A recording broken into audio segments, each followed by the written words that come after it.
Hi everyone, I'm Brendon and welcome to my new series where I'm going to be going to my local hospital, Richland Memorial Hospital, to interview some of the more underappreciated hospital staff that make the whole place tick, such as nurses or that IT guy that never leaves the basement. Yes, I'm talking about you, Jerry. Well, what are we waiting for? Let's get over there. So, what inspired you to be a nurse? First? Sure.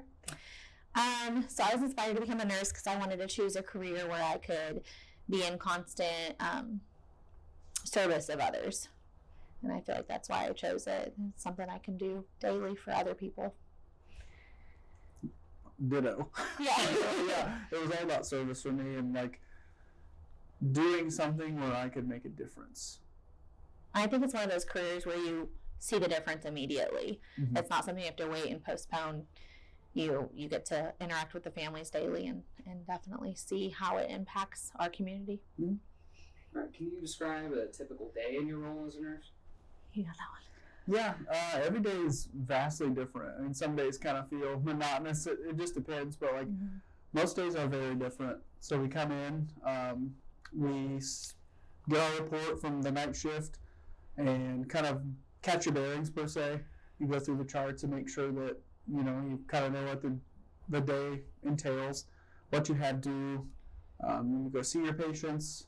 That helps you kind of formulate a plan. You put all your assessments in, and then after you get your assessments in and your meds passed, everything's just changing. You're going to get new patients. You're going to send some home. You might get pulled to this unit or that unit. So from there on, it has to be pretty flexible. Okay. Do you have any input on that?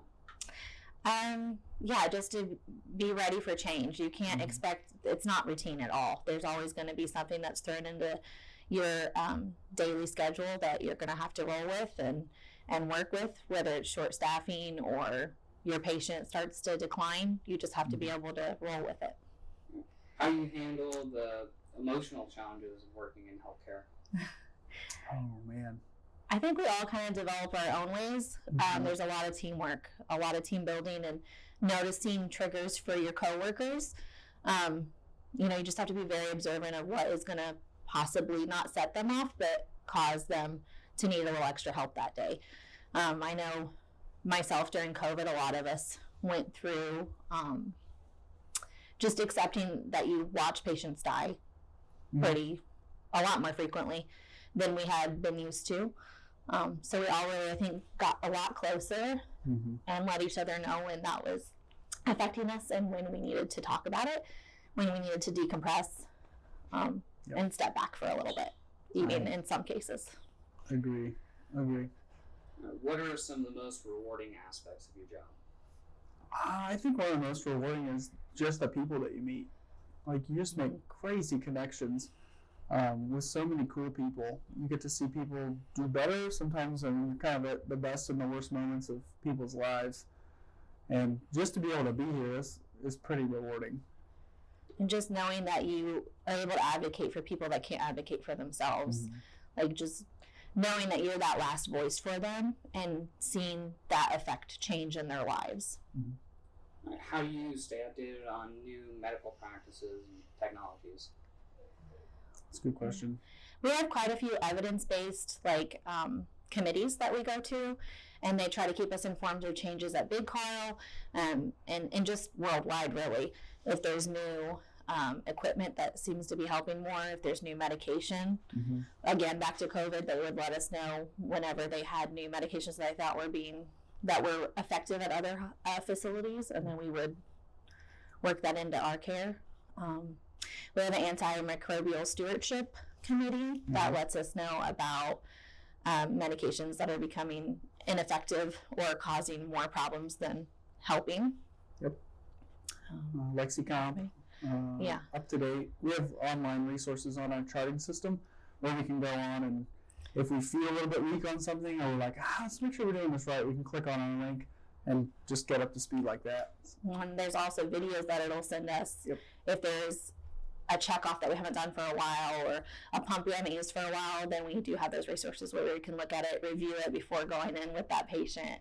And also with them, there's so much new equipment for ostomies and PEG tubes that come out that we are constantly having to do mandatories to learn new equipment.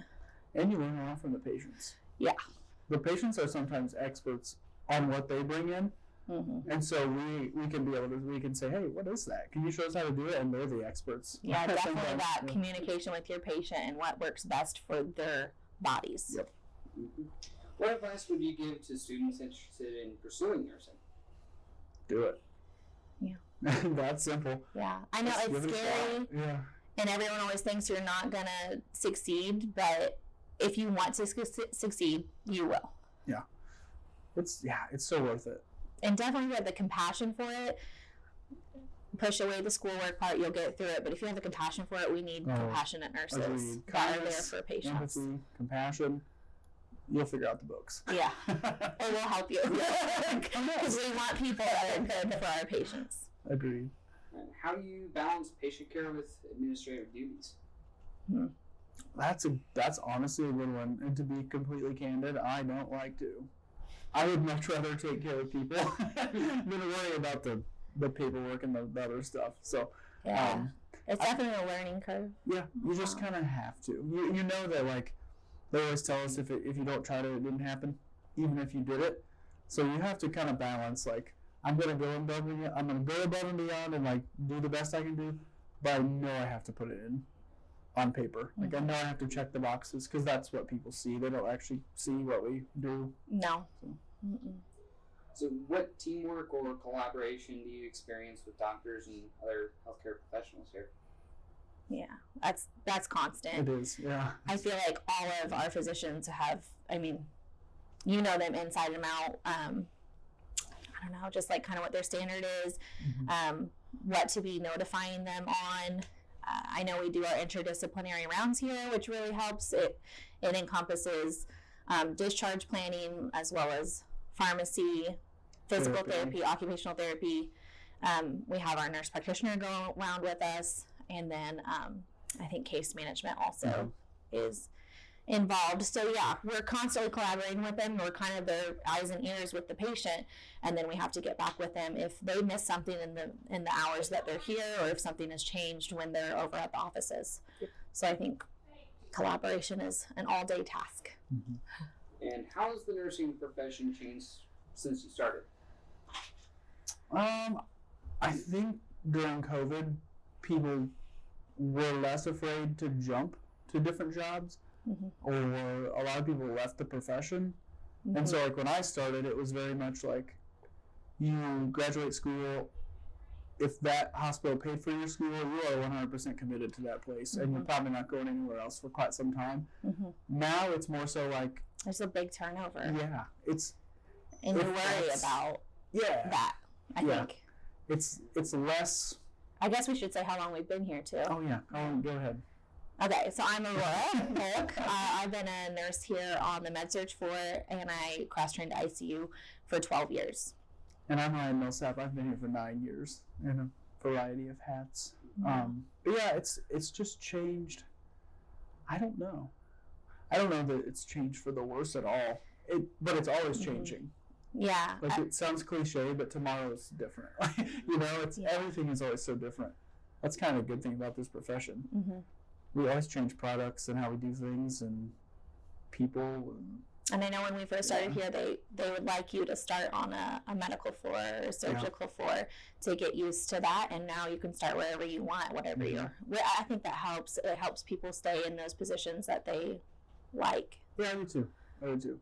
There's almost less, hierarchy's not the right word, but like, there's almost less of like, you have to, as a new guy, you have to do this, this, and this, and this. Yeah. It's more so like, come on in, we'll show you. I think it's more inclusive, honestly. I think it is more inclusive.